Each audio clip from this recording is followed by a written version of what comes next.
নমস্কার বন্ধুরা, test best রেসিপিতে সবাইকে স্বাগত। আজকে আমি আপনাদের বানিয়ে দেখাবো শাপলার রেসিপি। এইভাবে শাপলা একবার বানিয়ে নিলে গরম ভাতে খেতে দারুণ সুস্বাদু হয়, আর পুরো ভাত কিন্তু এই শাপলা দিয়ে খেয়ে নেওয়া যায়। খুব সহজ আর ভীষণ সুস্বাদু এই শাপলার রেসিপি কী করে তৈরি করছি চলুন দেখে নেওয়া যাক আমার আজকের এই ভিডিওতে। শাপলা রান্নার জন্য এখানে নিয়ে নিয়েছি এক আটি একদম টাটকা শাপলা। সবার প্রথমে শাপলা কি করে কাটতে হয় একটু দেখিয়ে দিই। শাপলা প্রায় সকলেই কাটতে জানেন, তবু যারা নতুন রান্না করছেন তারা হয়তো কখনো শাপলা কি করে কাটতে হয় জানেন না। এইভাবে একটু ছোট টুকরো করে শাপলাটাকে কেটে নেওয়ার পর এবার এই রকম একটা ছুরি দিয়ে আলতো করে শাপলার ওপরে যে আঁশ বা খোসা সেটাকে টান দিতে হয়। তাহলে দেখবেন শাপলাটার এই ওপরে যে খোসা বা আঁশটা কিন্তু খুব সহজেই উঠে যায়, আর এটা ছাড়াতে কিন্তু বেশ মজাই লাগে। দেখুন আমি আর একটা দেখিয়ে দিচ্ছি। এই রকম একটা ছুরি দিয়েও করা যায়, আবার হাত দিয়েও কিন্তু খুব সহজে কাজটা করে নেওয়া যায়। এই রকম একটু টান দিতে হয় আলতো করে, তাহলেই কিন্তু ওপরের খোসা বা আঁশটা সহজেই উঠে আসে। এবার এই শাপলাগুলোকে একটু এই রকম মাঝারি করে করে আমরা কেটে নেব। খুব বেশি লম্বা কিন্তু করছি না, দেখতেই পাচ্ছেন এক কর থেকে একটু লম্বা আমি রাখছি শাপলাগুলোকে। এইভাবে প্রত্যেকটা শাপলাকে কেটে নিতে হবে। আমি সমস্ত শাপলার ওপরে খোসা বা আঁশটাকে ছাড়িয়ে নেওয়ার পর এবার শাপলাগুলোকে এই রকম টুকরো করে কেটে নিয়েছি, আর ভালো করে শাপলাগুলোকে কিন্তু আমি ধুয়ে নিয়েছি। এবার এই শাপলার মধ্যে দিয়ে দেব আমি বেশ খানিকটা লবণ। এই লবণটা দিয়ে খুব ভালো করে শাপলাগুলোকে আমাদের মেখে নিতে হবে। লবণ দিয়ে শাপলাগুলোকে মেখে নেওয়ার পর কম করে মিনিট 10 শাপলাগুলোকে এইভাবে রেখে দিতে হবে। তাতে করে শাপলাটা বেশ নরম হয়ে যাবে, আর রান্না করতে কিন্তু সময়টাও কম লাগবে। আমি 10 মিনিট শাপলাগুলোকে লবণ মাখিয়ে একটা সাইডে রেখে দিচ্ছি। আর শাপলা রান্নার জন্য আমি এখানে নিয়ে নিয়েছি চিংড়ি মাছ। চিংড়ি মাছের খোসা মাথা এগুলো ছাড়িয়ে পরিষ্কার করে নিয়েছি। এবার এর মধ্যে অল্প একটু লবণ আর হলুদ ভালো করে মাখিয়ে নেব। লবণ হলুদ মাখিয়ে নিয়ে চিংড়ি মাছগুলোকেও আমরা 5 মিনিট রাখবো, তাতে করে চিংড়ি মাছগুলোও কিন্তু রান্না করলে খেতে বেশ ভালো লাগবে। এদিকে দেখুন 10 মিনিট হয়ে গেছে, আর শাপলাগুলোর মধ্যে লবণ মাখিয়ে রাখার ফলে শাপলাগুলো বেশ নরম হয়ে গেছে। আর এই শাপলার মধ্যে থাকে কিন্তু প্রচুর পরিমাণে জল।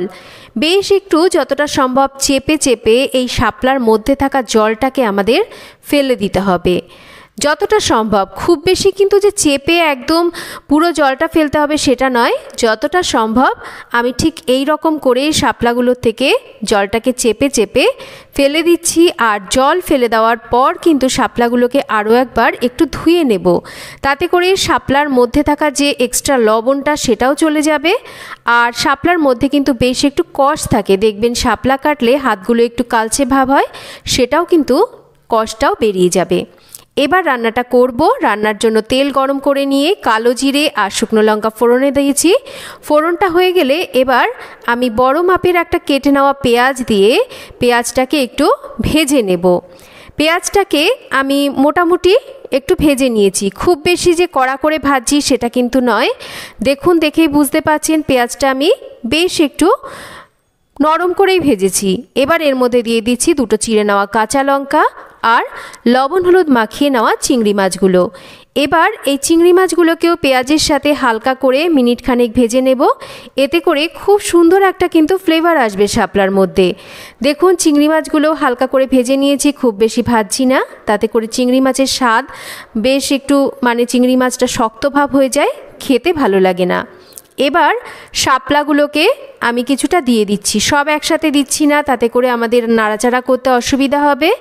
এবার কিছুটা শাপলা দিয়ে দেওয়ার পর ভালো করে একটু আমরা নাড়াচাড়া করে রান্না করে নেব। একটু নাড়াচাড়া করে রান্না করে নিয়েছি।